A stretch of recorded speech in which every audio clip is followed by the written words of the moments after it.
சுற்றி சூழல் விழிப்புணர்வு செய்திகள்.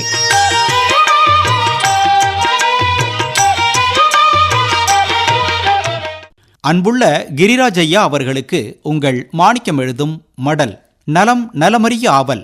உலகம் என்பது அனைத்து விதமான உயிரினங்களும் வாழ்வதற்குண்டான பகுதி.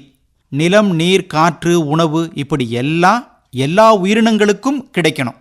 என்ன, ஒவ்வொரு உயிரின் தகுதி தெம்புக்கு ஏற்ப அவற்றின் வாழ்நாள் அதிகமாகும் அல்லது குறைவாகும். இதில் மனிதனின் ஆதிக்கம் அதிகம்.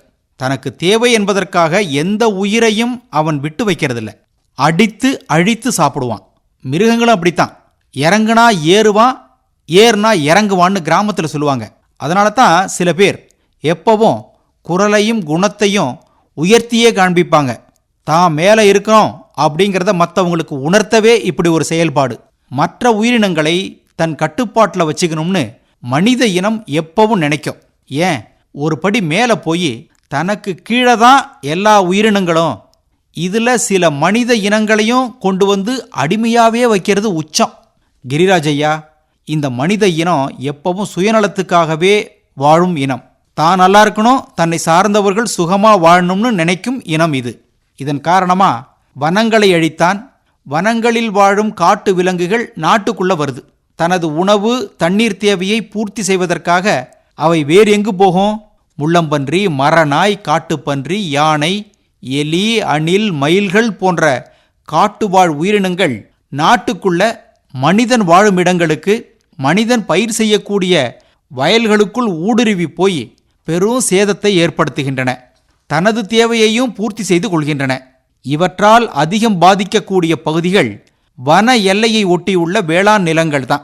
எளிமையா பயிர்களை தாக்கி 70% வரை சேதத்தை ஏற்படுத்தக்கூடியது காட்டுப்பன்றிகள் தான்.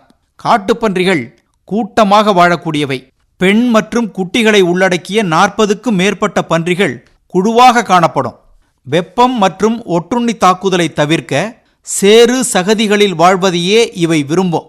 உயரமான புற்களை வெட்டி அதற்கு கீழே இருப்பிடம் தோண்டி அமைத்து அதற்குள்ள வாழும். ஆண் பெண் பன்றிகள் இணை சேர்ந்து 4 மாசத்துல 10-12 குட்டிகள் வரை போடும். பன்றி பல குட்டிகள் போடும், உங்களுக்கு தெரியும். குட்டிகள் முழு வளர்ச்சி அடைய 5 முதல் 6 வருடங்கள் ஆகும். ஆனால் பெண் குட்டிகள் 1.5 வருஷத்திலேயே இனப்பெருக்கத்துக்கு தயாராகிடும். கிரிராஜ் ஐயா, சர்வைவல் ஆஃப் த ஃபிட்டஸ்ட்னு ஆங்கிலத்தில் சொல்லுவாங்க. இந்த பூகோளத்தில் நிறைய உயிரினங்கள் வாழ்கின்றன. ஒன்னை ஒன்று சார்ந்து வாழ்வது ஒரு வகை, ஒன்னை அழித்து இன்னொன்று வாழ்வது மற்றொரு வகை. காட்டு பன்றிகள் அனைத்தையும் உண்ணும் அனைத்துண்ணிகள். புழு பூச்சிகள் ஆரம்பித்து சின்ன சின்ன விலங்குகள், அப்புறம் முழு தாவரங்கள், வேர்கள், கிழங்குகள், காய் கனிகளை அதிகமாக சாப்பிடும்.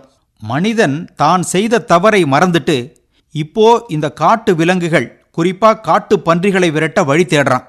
வேலி போடலாமா, நாத்தமடிக்கும் நாத்த விரட்டிகளை பயன்படுத்தலாமா, ஒலி எழுப்பி விரட்டலாமா, வேட்டை நாய்களை கொண்டு விரட்டுதல்னு பல வழிமுறைகளை கண்டுபிடிச்சு பயன்படுத்துகிறான். இதெல்லாம் தும்ப விட்டுட்டு வாழை பிடிக்கிற மாதிரி. காட்டு விலங்குகள் வாழும் சூழலை மனிதன் நாம அழிக்காம இருந்தா இப்படியாப்பட்ட சிரமம் ஏன் ஏற்பட போகுது? கையை காலை ரொம்ப நீட்டக்கூடாது. நீட்டுனா ஆபத்து தான். இப்படிக்கு மடல் மாணிக்கம்.